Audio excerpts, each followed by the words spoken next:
of law is not just some lawyer's turn of phrase. It is the very foundation of our democracy. The essence of the rule of law is that like cases are treated alike. That there not be one rule for Democrats and another for Republicans, one rule for the powerful, another for the powerless, one rule for the rich and another for the poor, or different rules depending upon one's race or ethnicity. To serve as Attorney General at this critical time is a calling I am honored and eager to answer. So yeah, now it's clean up on aisle 45 time. And for a long while yet, it is going to be clean up on aisle 45. Hey everybody, welcome to episode 119 of Clean Up on Aisle 45. It's Wednesday, May 3rd, 2023. I'm your host, Allison Gill. And I'm Pete Strzok. Today we have some pretty significant updates in the Fulton County DA investigation, along with new information about the distribution of classified material by Jack Teixeira. Yep, and we'll also cover a lawsuit filed by the Department of Justice against officials in Tennessee for their sweeping ban on medical care for transgender minors. But first, I wanted to thank all of our patrons. We had a really great event this past Sunday, Pete. I'm so glad that you made it. And I'm so glad that so many of our patrons could come out. Yeah, it was absolutely amazing. I mean, what a group of just wonderful, charming, beautiful, fun people to hang out with. It was amazing to meet all of you. And again, I can't thank everyone, whether you're at the reception or not, but for all the patrons out there, thank you so much for your support and everything that you do to make this podcast possible for everybody out there who's listening to it. Yeah, you can sign up for as little as $1 an episode, and you can do that at patreon.com/aisle45pod, which is AISLE45POD. And whatever name you put down, we will read on the air. For example, here's our list of new patrons this week. Richard Armatrout, Nevin Absher, Not Ketchup Banksy, Tyler King, Eric Alexander, Russell, Jess Johns, Kathy Meyer, Veronica Krauthheim, and Clea. Thank you so much. Again, you guys make this show possible. Pete, let's get started down in Georgia. We had some pretty major announcements come down right after we recorded our episode last week that didn't quite make it into the episode. So let's talk about that letter that Fani Willis, Fulton County District Attorney, wrote to local law enforcement. Yeah, absolutely. And then we're starting to get some real granular details about when things might actually happen. So she sent a letter to law enforcement essentially saying, hey, I am likely to announce charging decisions between July 11th and September the 1st. Now, that's the fourth term of the court. And she, within the letter, directly quoting from it, said, please accept this correspondence as notice to allow you sufficient time to prepare. Now, the letter went to the sheriff's office, to the chief of police, and to the county emergency management agency. So anybody who might respond to potential unrest or potential upheaval were all noticed with that. And she continues in the letter, quote, we have seen in recent years that some may go outside of public expressions of opinion that are protected by the First Amendment to engage in acts of violence that will endanger the safety of those we are sworn to protect. And continuing, open source intelligence has indicated the announcement of decisions in this case may provoke a significant public reaction. Now, if you step back away from that letter, I mean, to me, in my mind, it is highly unlikely that if Rudy Giuliani gets indicted in Georgia, that anybody is going to take to the streets and protest. Likewise, if Jenna Ellis or, Christina Bobb or, one of the sort of second or third tier, characters in this whole saga is brought up on charges, I don't see this sort of concern being there. I do think, in my mind, and I think a lot of folks that I've seen providing commentary, it sure sounds like, Allison, like she's indicting Trump. If you're warning that much, that specifically about potential unrest. Yeah, and she makes a reference to January 6th and the violence on January 6th, and said, recent events have shown us that some people take it a little too far, and then engage in violent acts. She doesn't name January 6th, but that's what she's talking about. And then, like folks, like you said, some of these commentators, Norm Eisen is like, I don't think the person who would cause a significant public reaction would be an indictment of Trump. And so everyone's kind of reading the tea leaves the tea leaves there. Now, you know that there was a big lawsuit filed against Fani Willis from the Trump campaign. They're the Trump lawyers. They didn't want the special purpose grand jury information. They wanted to quash that report. They wanted to quash any potential indictments that would come out of that report, even though it hasn't been, given over to a regular grand jury yet. The special purpose grand jury is just for investigating. And the briefings in that particular lawsuit were due Monday, May 1st. But something happened in the meantime. Kathy Latham has filed a motion to join that lawsuit, that weird 51-page, screed of nonsense lawsuit. And so the Judge McBurney, has now given them until May 15th to file their briefings in that lawsuit. But the thing here is, Kathy Latham is one of those 10 electors represented by the lawyer named Dubrow. And as we know, Fani Willis filed a motion to have Dubrow removed from the case because she was having conflicts of interest between and among her 10 fraudulent electors she was representing, right? Remember, there was a couple, I guess a few of the electors had testified as recently as this, just this past month to her, or to the regular grand jury, or to questioning, in the office itself and not in front of a grand jury, that there was somebody in that group that was committing crimes that the others didn't commit. And we also found out that the lawyer, Dubrow, didn't present an immunity offer to these folks as the court ordered. So she filed that, and those briefs, Dubrow's brief is still due May 5th. That's this week, right? That's this Friday. So we are going to get some docket stuff happening a little bit later in the week in this case, but the lawsuit to, quash all indictments and the special purpose grand jury's report, all of that has now been postponed till the 15th because Kathy Latham wants to join that group, join onto that lawsuit. Yeah. And look, I think this is what's going on here. I mean, you had this one kind of, in my opinion, crooked, non-ethical attorney, Dubrow, who's representing these 10 different fake electors, or electors, who potentially lined up to be an alternate slate. Allegedly, Dubrow, the attorney, did not tell all of them that Fani Willis had offered, potentially immunity to come in and testify.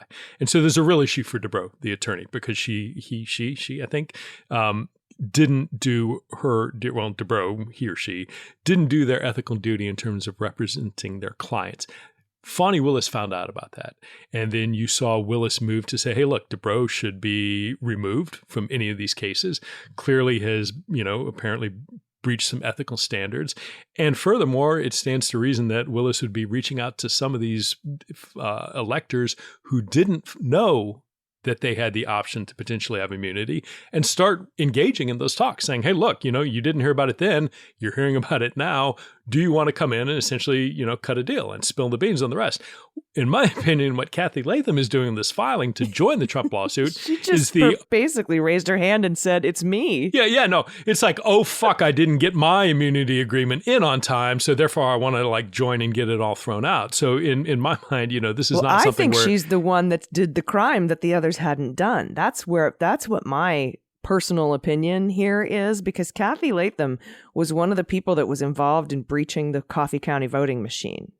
Right. And getting those data and basically stealing that for the Trump campaign. They were going to use it to overturn the Ossoff win, and perhaps in the future, kind of like how they did in Antrim County, to try to overturn the results there in Michigan.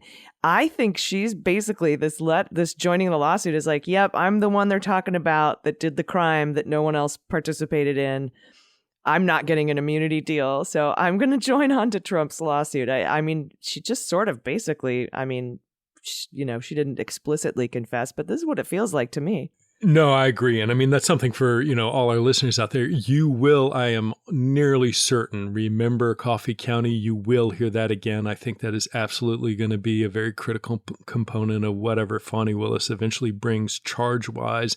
The whole series of events about going down there and getting the access to the machines, that is going to be a key part. So you heard it here first, and then keep that in mind when we do get to whenever that sweet spot of an announcement of charges between July 11th and September 1st, which is that's a month and a half.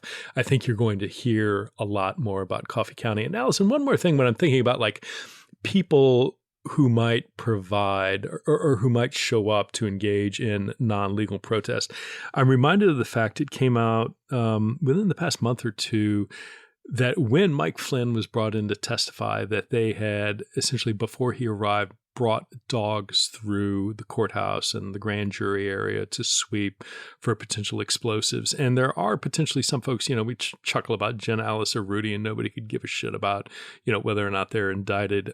I do think somebody like Mike Flynn, I'm not saying he is or isn't going to be indicted. I mean, he's certainly, in this cast of characters. But there are some folks other than Trump who run in circles that their indictment might provoke a violent or non-legal response. So I just want to, throw that thought out there again. I think I agree completely. She is writing that in all likelihood, specifically referencing Trump. But I just wanted to flag there, there's a couple other folks in this orbit who, were they indicted, might result in supporters showing up and doing things outside the law. Yeah, sure. That whole Flynn group, the Roger Stones of the world, and right. Yeah, they hang out with Proud Boys and Three Percenters, and domestic terror groups. So, yeah, you're right. You're right about that. I forgot about the bomb sniffing dogs before Flynn got there. So that's a really, really good point. She could be referencing. I'm with you. Like, I think it's a reference to Trump, but she could be referencing somebody like Flynn as well. We'll see.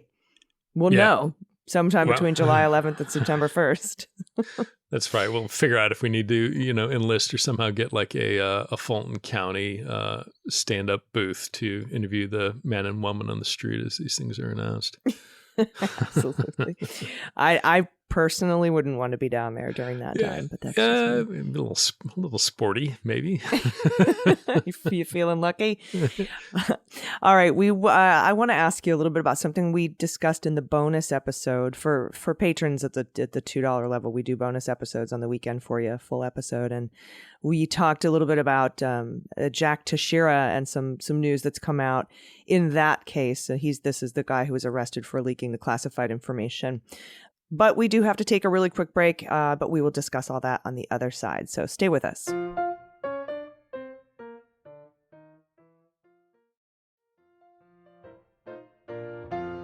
Hey, everybody. Welcome back. So we had some news in the Teixeira case and the investigation there. We know he was arrested and arraigned, and we're going to talk a little bit about that. And we're going to talk a little bit about a motion for pretrial detention that we set up talking about, on our last show last week. But we also learned that the material that he distributed went to a larger audience and went out much earlier than we had already thought. And Pete, you had brought this up. Like, we're going to see so much more of this. How did we not know about this sooner? And, those kinds of questions. And now that we've learned that it happened 8 months before previously known, kind of blows my mind and sort of expands that question of how did we not find out until a couple months later? Well, now it's like 10 months later. This all goes back to right after the invasion of Ukraine, and the information was sent to other places besides that Discord chat room of 50 people to upwards of like 600 people. So talk a little bit about the significance of it having gone on 8 months earlier than we knew. Yeah, so it's really interesting because I think you have, again, what you're seeing is information coming out from the New York Times in particular, and somebody he's Eric Toller, who's writing for the New York Times, but came out of Bellingcat and is an open source sort of internet presence who does a lot of tremendous good work, particularly regarding Russia and the former Soviet states and Ukraine. But they found that there was evidence that Teixeira, and it looks very much like it was Teixeira shortly after the invasion. So going back to early last year, was posting on a separate chat room, not the Discord channel, the Thug Shaker server that most everybody's heard about, but that it predated that by many, many months. And not only predated it, as you said, but also had a much larger audience. There's some indication that the Discord server had maybe 40 to 60 people, but this earlier channel or chat room or whatever it was included up to hundreds of folks. So what we don't know is the government ahead of the New York Times? Do they know about this already? Is it the kind of thing where they're both racing with each other? But why it matters is it's certainly when you're trying to understand the potential impact on national security, when you're trying to figure out what Teixeira knew, what his motives were. Certainly some of the things, there was a detention hearing last week where two things happened. One, before the hearing on the 27th of April, both the government as well as the defense filed supplemental motions arguing for detention in the case of the government or against it in the case of Teixeira and his attorneys. But the government went into a great deal, we talked about in the last podcast that, if there's more information coming, if the government was going to argue to detain Teixeira prior to trial, that we would expect to see more information in this detention hearing. And boy, did we ever. I mean, the government goes into great detail about the fact that, when he was in high school, that he was suspended because of threats that he had made about Molotov cocktails and other weapons. And that, in fact, when he was in high school, after he had been suspended for these threats, he went to his local police department asking for a firearms identification card. In Massachusetts, they're very forward-leaning in terms of red flag laws and weapons licensing, and you have to have what the state calls and issues a firearms identification card, and you need that before you can go buy a firearm. And he applied for it, and the local police department turned him down. Said, no, buddy, you were just suspended for making these threats, last year, within the past year. We're not going to give it to you. In the interim, Teixeira then goes, applies to the Air Force, gets into the Air Force, goes and gets a clearance, and then comes back to the local police department saying, hey, look, I'm in the Air Force now. I've cleaned up my act. I've got a clearance. Give me a firearms identification card. And he eventually gets it and then goes and procures multiple guns, a high-capacity AK-style weapon. And, in addition to all this sort of procurement of weapons, another reason that's important is when you look at, in particular, the Discord channel, he engaged in a lot of discussion about violence, about murder, and certainly some things that were, certainly racially charged and in nature. So separate and distinct from any sort of disclosure of classified information, and we can talk about that a little bit. The reality is you have a kid who was making threats at his high school, who was suspended because of some of these violent threats, who tried to get a firearm and was blocked from getting a firearm because of that suspension, and then nevertheless went ahead and eventually got approval to buy a firearm and continued making these sort of very violent threats and saying things. And these aren't just like, oh, I want to get people. I mean, it's like if he said, if I had my way, I would kill a fuck ton of people. Because it would, and then going on a little bit and saying it would be culling the weak-minded. And he went on and, that was in November 22. In February 2023, he told a user that he was tempted to make a specific type of minivan into what he called an assassination van. The same month. This blew my mind, the assassination vehicle part of this thing. Yeah, and he's getting into real granular detail. It isn't just like, oh, we were shooting the shit and it's hyperbole amongst a bunch of gamers. He continues saying, look, a different user, and this is all from the government's filings, he sought advice from another user about what type of rifle would be easy to operate from the back of an SUV. He describes how he would conduct the shooting in a, quote, crowded urban or suburban environment. And then the next month, he described SUVs and crossovers as, quote, mobile gun trucks and, quote, off-road and good assassination vehicles. So, again, setting aside all the classified information disclosure, what I see here, what I think one sees here is very much somebody who is, a troubled youth who was fairly easily able to obtain access to semi-automatic weapons. An AK-style weapon is similar to an AR-15. It's the Russian version of an M16 or an AR-15. It takes high-capacity magazines. It's a semi-automatic weapon. Essentially, it will fire around as fast as you can pull the trigger. And that somebody was able to get a weapon and weapons like this, all while saying and making statements like this is, 2-3 months ago, is really, really concerning. Yeah, and we didn't really have any window into that because when we were discussing it, we'd be like, well, if he just took this classified stuff, depending on who he distributed it to and what his intent was, we don't know if they'll have to, if they'll want to hold him pre-trial. And, you talked about this last week on the show. You're like, if to hold him in pretrial detention, he has to be the threat to either a threat to the public or a flight risk. And now we've uncovered this massive threat to the public part that we didn't previously know about. But that also raises other questions, like how did he get a clearance? And apparently that's being looked into. The Air Force said Wednesday, this is from Eleanor Watson at CBS News. The Air Force said Wednesday it's temporarily suspended 2 leaders of that unit where Jack Teixeira worked. The commander of the 102nd Intelligence Support Squadron and the detachment commander overseeing administrative support have both been temporarily suspended from their leadership position and have positions and have temporarily lost access to classified systems and information. The commander of the 102nd Intelligence Wing at Otis, that's the National Air Guard, the Air National Guard base there in Massachusetts, made the suspensions last week. Teixeira, as we know, he was at that post in the 102nd Intelligence Wing. The 2 commanders are suspended pending a further investigation, Pete, by the Air Force Inspector General. And as more information becomes available, more members of Teixeira's unit could face suspension or removal. So the IG is now looking into this.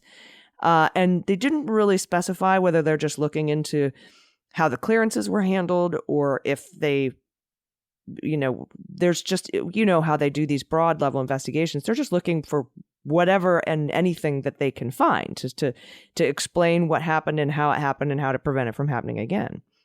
Right. And there is a broader effort going on. Lloyd Austin, the Secretary of Defense, ordered a review in a fairly short time frame, 30 to 60 days, to sort of not look at this incident in particular, but also look broadly at what's going on. And so that will, I think, certainly envision how it came to be that somebody like Teixeira, who was suspended from school for threats of violence, was nonetheless within 2 or 3 years able to apply for and get a top secret security clearance. I mean, I have no idea what the hell the background investigators were doing. That is, I mean, background investigations can be sloppy. People can drop the ball, but there's some fundamental bread and butter things that are, you go to the local police department, you go to a kid's high school and you say, do you have any records? And I, for the life of me, don't understand how this didn't come up. Now, there's some question about, okay, did they only go back to when he was 18?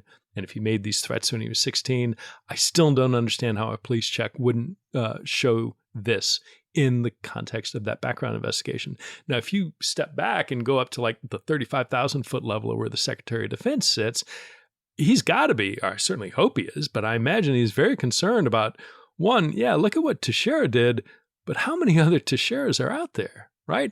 I mean, how many other 21-year-olds who had a shoddy background investigation, who may have been radicalized, who may be online engaging in, racially charged discussion in the context of violence or firearms? How big is this problem? And how do we get our arms around it? Because this is a glaring example of how the system didn't work at all. And there's one, and to pivot from a little bit from the physical threats of violence, you mentioned the standard for pretrial detention being a threat to the community. One is certainly the threat of violence that we've talked about. But the government, another aspect of that is the threat through potential future disclosure of additional classified information, because that would harm the national security. That would threaten the broad community of the United States.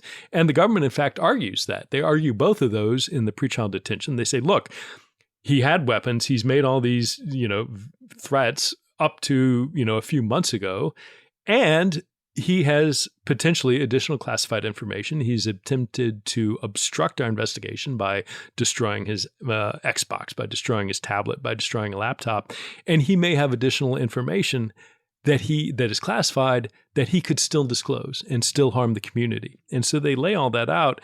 And what's particularly concerning is there's some indication that, as in the filings, as he was shutting down sort of his discussion and sharing classified information, he tells everybody, hey, look, I'm going to stop doing this, but if you have specific questions, DM me. And in particular, he says, if you have specific questions about your country, feel free to DM me. Well, he's not talking about the United States. If you're saying the United States, you say our country. If he's saying your country, that's a third, that's a country other than the United States. And why that's important is what he's charged with right now is Section 793 of Title 18. The espionage statute has a range of violations, of which 793 is kind of the lighter version, where you can't show a foreign power. 794, Section 794 of Title 18, is the full-fledged espionage, where there is a foreign power, where you are providing information to a foreign power, trying to, and you know that's either going to help that foreign power or hurt the United States. And why that's important is, one, obviously there's a lot more potential harm. It's one thing if he's trying to show off to a bunch of 16-year-olds spread out around the United States. It's bad, but it's not nearly as bad as if there is a Ukrainian or a Russian posing as a Ukrainian, or God knows who else in the Discord channel that Teixeira is fielding requests for classified information and sending it to them. Because that, particularly in wartime, has a real potential damage to the U.S. And how that impacts Teixeira, the cap on the charges that he's facing right now are 10 years for each count.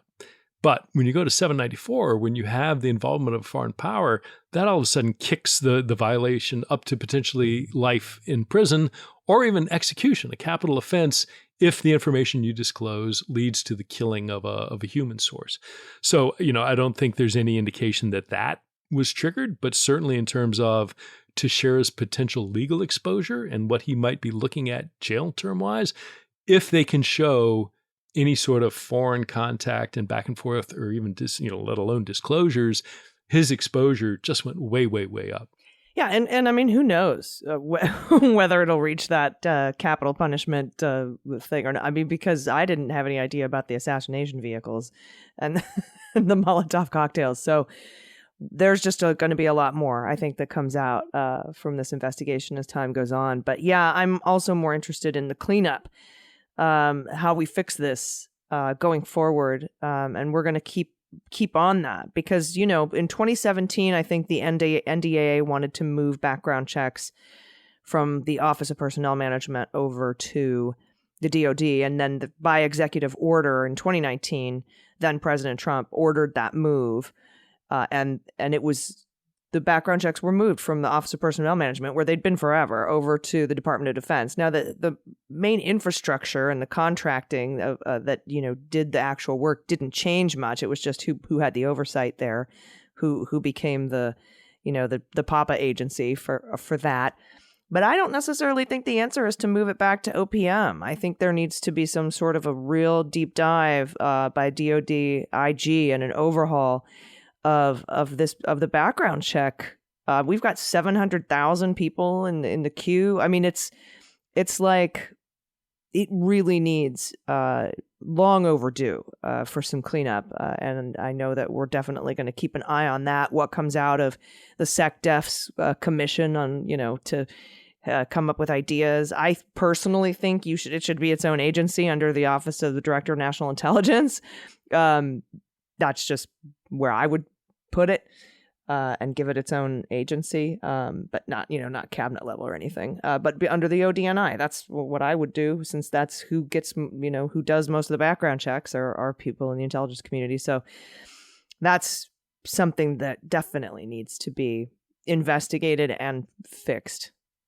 Yeah, and as they're doing it, it's also throwing a spotlight on, I think, the real problem of radicalization across the government, but particularly within the Department of Defense. And, depending on who you listen to within DOD, they're saying, look, we don't have a radicalization problem, which I think is very much, people who say that about any government agency, I think, are putting their head in the sand a little bit. I mean, the reality is, they do. The many of these filings talk about, that Teixeira made racial threats. I think the extent of the most granular detail we've seen is that, they uncovered some video, I think he'd posted on the Discord server, where he had made both anti-Semitic and other racial comments before turning around and shooting a gun at some firing range. So you've certainly got anti-Semitism. They don't further identify what the racial threats are. But the reality is, I mean, look, DOD, like every government agency, is made up of United States citizens across the spectrum. And in particular, when you look at DOD, the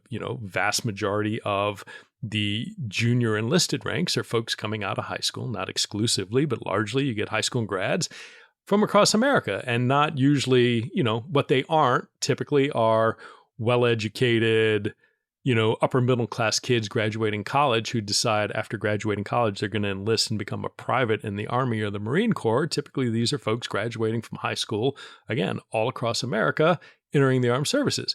And they represent, just as there are a wide variety of, sort of perspectives and biases across the American population, military is made up of that. So I think it will be interesting to see, again, going back to the context of what background investigations are finding or not finding, if you peel back and do a little bit better job, how much are you going to see, we found, 2 accounts for this applicant or this private on 4chan, and it turns out they're a violent, raging racist who,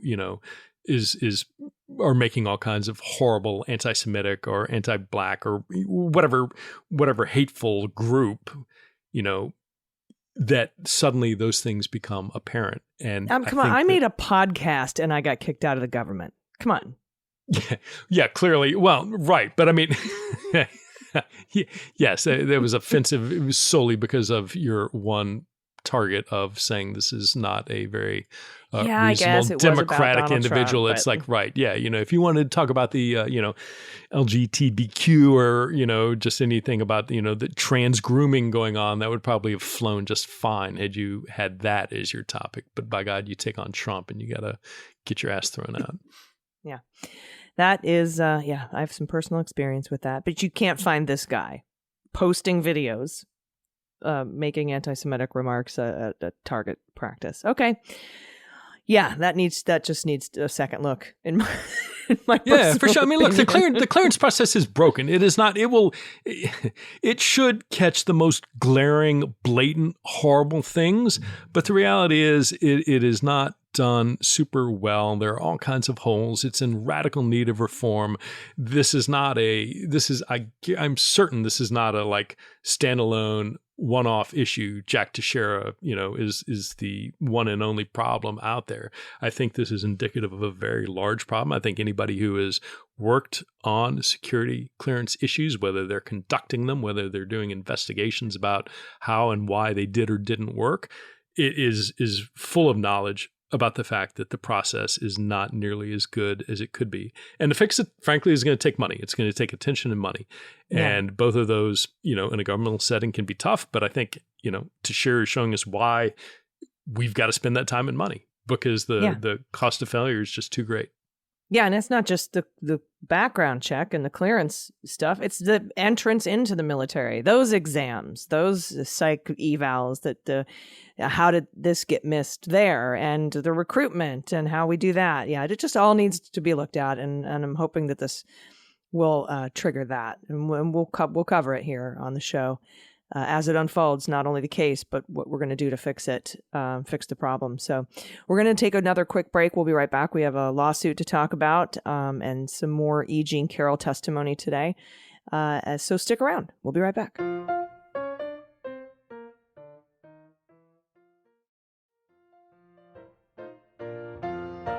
Hey, everybody. Welcome back. Pete, I want to bring some attention to a lawsuit that flew under the radar this week. It was filed by the Department of Justice. And as I'm reading this, I'm going to read some excerpts for you. I'm not going to read the whole thing. But I want everybody to think about what it would be like if we didn't elect Biden. Because I oftentimes wonder, Pete, what if we still had Bill Barr, or Bill Barr had resigned? So what if we had somebody inevitably worse, right? Eastman, Jeffrey Clark, Sidney Powell as Attorney General, Rudy Giuliani. I want everybody to just kind of reflect about what an incredible job we did to make sure that the election went the right way and how important that is for so many people. So this is, I'll just read here an excerpt. The Justice Department today filed a complaint challenging Tennessee State Bill 1, SB 1, a recently enacted law, this is enacted, that denies necessary medical care to youth based solely on who they are.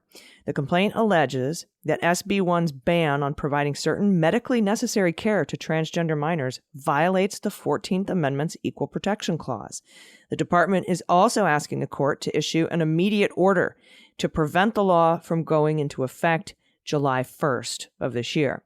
SB 1, this law in Tennessee, makes it unlawful to provide or offer to provide certain types of medical care for transgender minors with diagnosed gender dysphoria.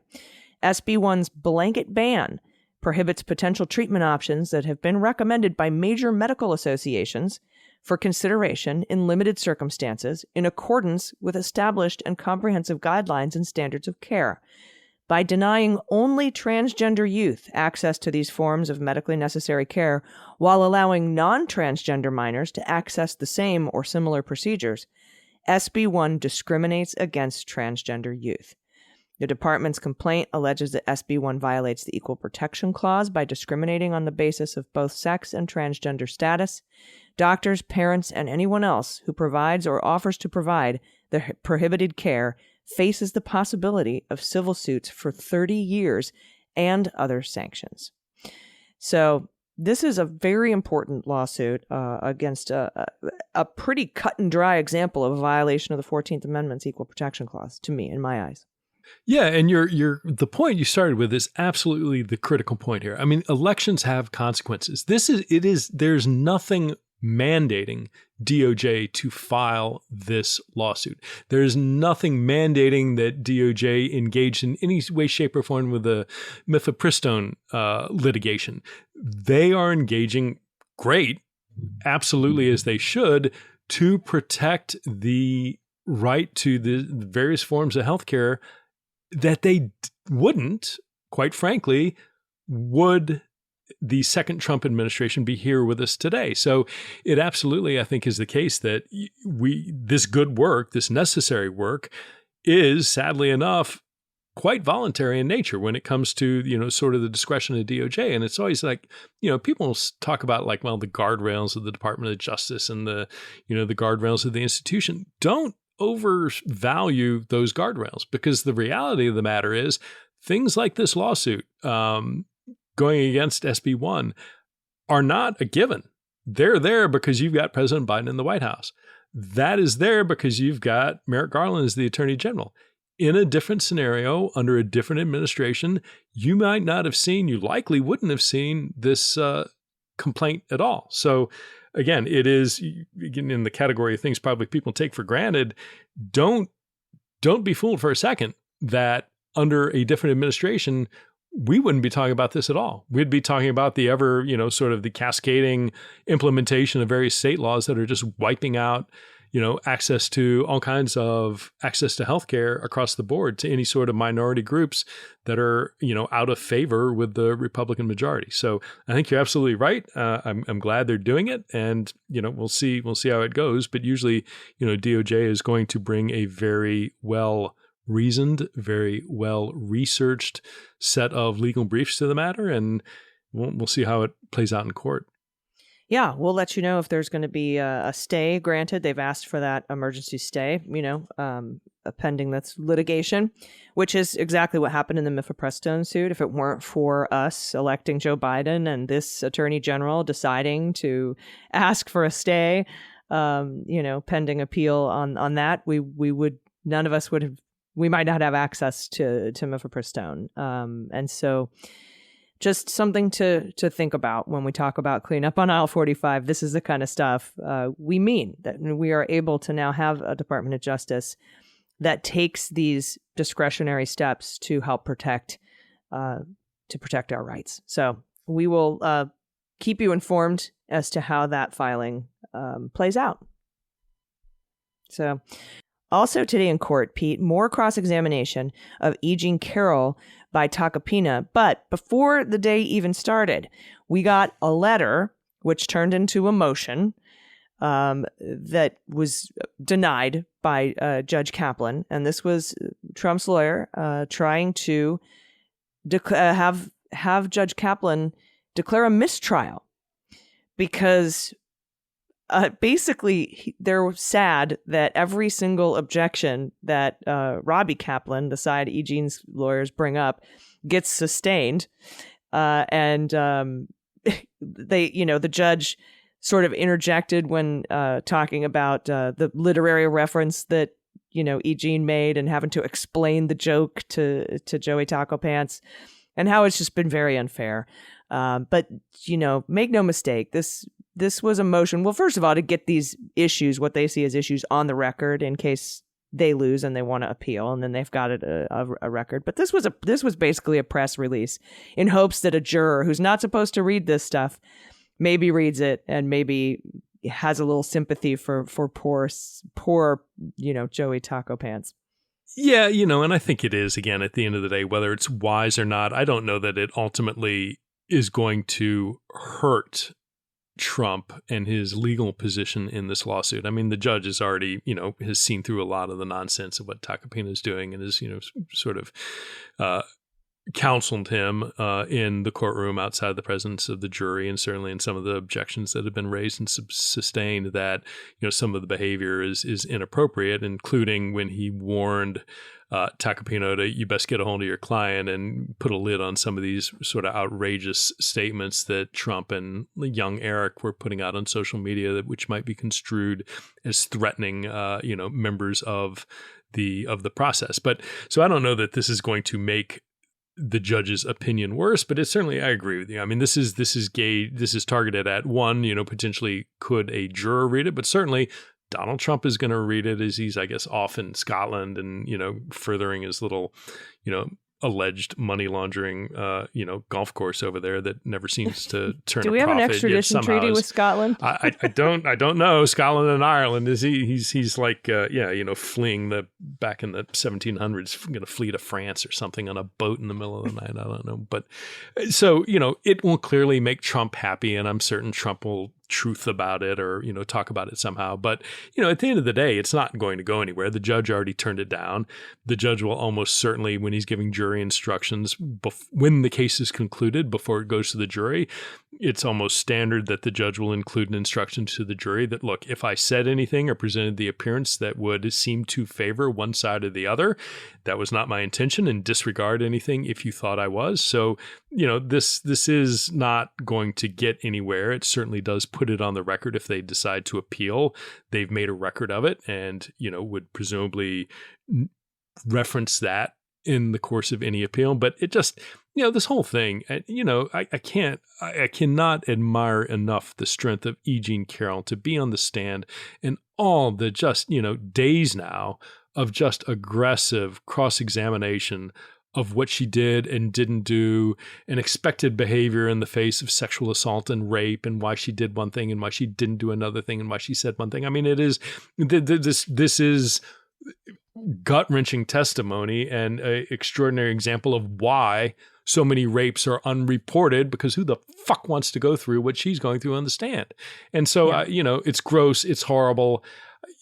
I get, all sides are entitled to good, effective advocacy, but I could never be a defense attorney defending, somebody who seems very compellingly accused of sexual assault. I just don't know how somebody like that gets up and, how you look yourself in the mirror doing things like this. Well, and I think it's been very interesting why have Joey Tacopina do this cross? Why not have a woman, Alina Habba, do this cross? I'm not sitting here thinking of ways I could better defend Donald Trump, but they really didn't do the best. They're not putting their best foot forward here. First of all, he's not showing up in court.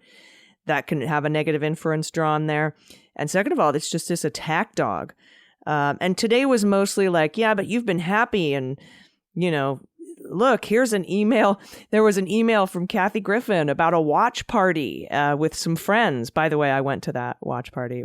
It was very fun. So you clearly your life isn't miserable. You've been having fun sometimes. Or there was an email that was brought in from somebody who had written into her advice column, I guess, and had talked about telling a story about having a rape fantasy inside a Bergdorf Goodman department store, as if to suggest that E. Jean got her quote-unquote story from this particular email, as opposed to what actually happened in real life. I also thought it was an interesting choice to have Mr. Ferreira do the direct examination of E. Jean, have a man do it instead of Roberta Kaplan.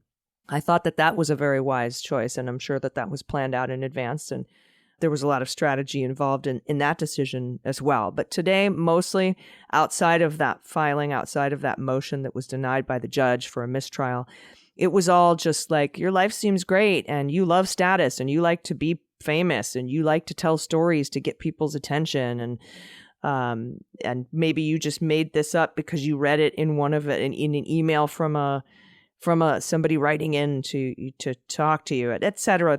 That's the kind of attack that Tacopina went on. That's his strategy, and I don't think it's a very good one. No, I don't either, but that's Trump's strategy, right? I mean, he wields the law to both protect himself and as a way to extract vengeance. I mean, it is, you dare cross me and try and hold me to account, I'm going to do everything in my power to publicly tear you down, humiliate you, just try and destroy you in anything you might do in trying to hold me accountable for my actions, in trying to hold me accountable allegedly for sexual assault and rape. And so in Trump's history, again, he uses the law this way. It is both a shield where he tries and to avoid any sort of accountability for alleged illegal actions, but he also affirmatively uses it to go after critics, to go after people. Yeah, right. And this is just, this is a particularly gross, horrible example of it. I mean, it's one thing if it's, somebody who, got into a bad business deal and is trying to get money out of them, or he's trying to get money back or legal fees or whatever. But, in this case, when the accusation goes to rape, it's his MO. And you see him using, you and I might look there and say, like, why would you, and if you've seen Joe Tacopina, his personality is not somebody that I would think, if I were cross-examining a female victim of rape, he would not be my first choice either. But that may not be the point. The point may not be, persuade the jury. The point may be tear this woman apart. Call me crazy, but usually my point is to win. Yeah, but what's winning for Trump? What's winning for Trump? I mean, winning for Trump in a way is, winning in this trial and whatever monetary damages may or may not come. But winning for Trump is also any other person out there who he has raped or sexually assaulted or even done any just like, chilling. If you come after me, I will fuck you as hard as I'm fucking E. Jean Carroll right now on the stand. Put the chilling effect on other people. And so let this be a message to all of you. If you want to cross me, this is what you have in store. So separate and distinct from whatever comes out of this particular trial, it's part of this broad, and it's worked for him his whole career. That was the Roy Cohn lesson, right? Right. You're doing it for the individual, but you're also laying down a marker for every other person out there. If you dare cross me, this is what's in store for you. Whether you're a federal government agency, whether you're a woman I allegedly raped, whether you are a creditor, whoever it is, you cross me and I'm coming for you. And God bless E. Jean Carroll for having the nerve and the courage to say, I don't care. I'm going to do it. It's the right thing to do. Yeah, truly a warrior, definitely a survivor. So thanks, E. Jean. Sending all the positive vibes your way. Also, the jury has the Proud Boys seditious conspiracy case. And they've had a couple of jury notes. I know that they've asked to see a couple of pieces of video evidence again. They've also sent a note saying one piece of video evidence isn't here in our portal. We'd like to see that. They've asked to see the riot shield Pizzola stole and used to break the window open. They've asked for a stapler. A stapler, yeah. Which I appreciate. I like staplers. And then they gave a note today, on Monday, I should say. We're recording this on Monday, that said these 7 jurors have these appointments in the next 7 days, which indicates to me they are not wrapping up anytime soon on their deliberations. So they're taking their job very seriously. This is a very, very big trial. This is seditious conspiracy. This is the Proud Boys. These are the tip of the spear guys. We've already got some seditious conspiracy charges and convictions for some Oath Keepers, 2 groups of Oath Keepers that went to trial. This is the Proud Boys trial. And the seditious conspiracy is on the table. So we could see this jury deliberation go on for probably maybe the rest of this week at least. So I just wanted to give everybody that update. Yeah, I think you're absolutely right. I mean, look, this is a 3-month trial, right? With multiple defendants in a very complex set of alleged violations and actions. And so for the jury to do justice to their work, they're going to need some time. And I think, I'm not discouraged at all by them, sort of laying out that, like, this is what our schedules look like over the next week. I do think it means that they're taking it certainly seriously, as they should, and the justice system is working. And I think, we'll talk about it next week, I think, at length, because this is really important, Allison, for 2 reasons. One, the seditious conspiracy, the crimes that are on the table are really critical in terms of whether or not DOJ is successful in applying them. But then separate and distinct from whatever crimes were charged, the fact of the matter is the Proud Boy leadership, when you look at their anticipation and knowledge of the violence that was going to occur on January 6th before it occurred, this is the critical link of taking what happened on the ground at the Capitol and moving that up the chain and into the awareness of the people around Trump and to Trump himself. So this is, I think, we've talked about it, and we'll talk about it some more, but I'm kind of surprised, frankly. A lot of the mainstream media, both on television and print, they're covering it, but in my opinion, I don't know that a lot of folks really understand the enormous gravity of this particular case, far more than the Oath Keepers, that this is a really critical set of charges that the jury's deliberating with now. And, I don't think, my guess, I would be surprised if we get a verdict this week. We might. I certainly think it'll be towards the end, but, next week, who knows? We'll have much more to talk about next week. Yeah, we definitely will. And, as there between July 11th and September 1st down in Georgia, we're going to have some news coming out of there. Long, hot summer, Allison. Long, hot summer. And I got to tell you what, I think there's plenty of time between now and July 11th for the Department of Justice to release some charges for documents cases against the former president. I don't know. Seems like there's enough time in there. We got 2 full months, May and June, and almost half of July. So the question is, do you have one of the things, if you're Jack Smith, and I know you and Andy have a whole podcast talking just about this, so check that out. If you are Jack Smith, do you wait and issue all the charges at once, or do you issue separate indictments, one for the documents case and another then for any sort of January 6th activity? In my opinion, and the reason I think he waits, is that as soon as you charge something, typically that sets in things, it stops things and it sets other things in motion. So typically once you charge, you don't continue running a grand jury to continue gathering evidence about those things which you've charged. And then you start incurring all kinds of discovery deadlines where you have to turn things over. The problem with these 2 buckets are that you have witnesses that relate to both. You have witnesses that have information both about January 6th as well as potentially about the classified documents. And so if you start incurring, either blocks to further investigative activity or needing to turn things over for folks that have relevant information about stuff you haven't charged, it starts getting complex. And I'm not saying he couldn't do it, but in my mind, that argues to wait and kind of do everything all at once. But that's, none of us know, right? I mean, we're all on the outside looking in. Well, I mean, he's got Pence's testimony. True. I'm thinking, yeah. And I think there's only a handful of the Ocha Nostra left. That's what we called, it was a group of 8 people, Cuccinelli, Nick Luna, Meadows, that whole group of people. And he's Cassidy Hutchinson and all the... He's talked to a few of them, but not necessarily all of them. But of course, they might have gone in and come out and we missed it. But I walked by the Prettyman Courthouse today. There are people camped out watching who goes in and out of that courthouse and who goes in and out of that grand jury.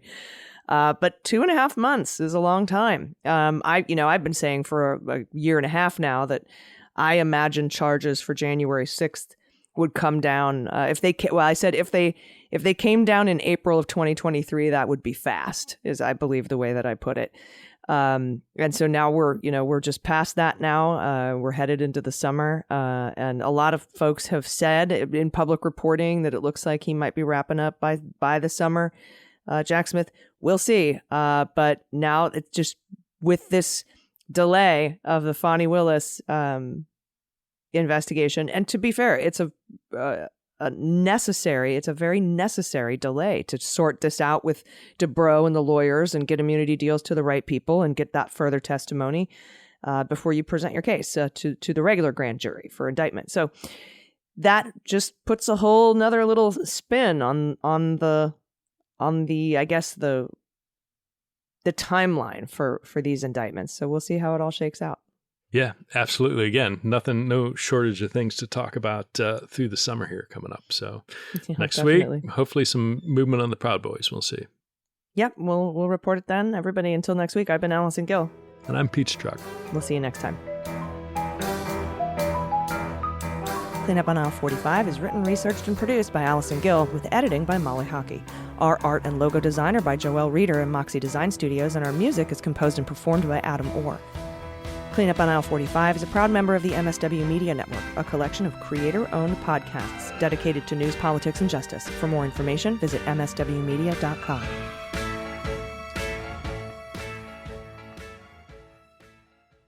MSW Media.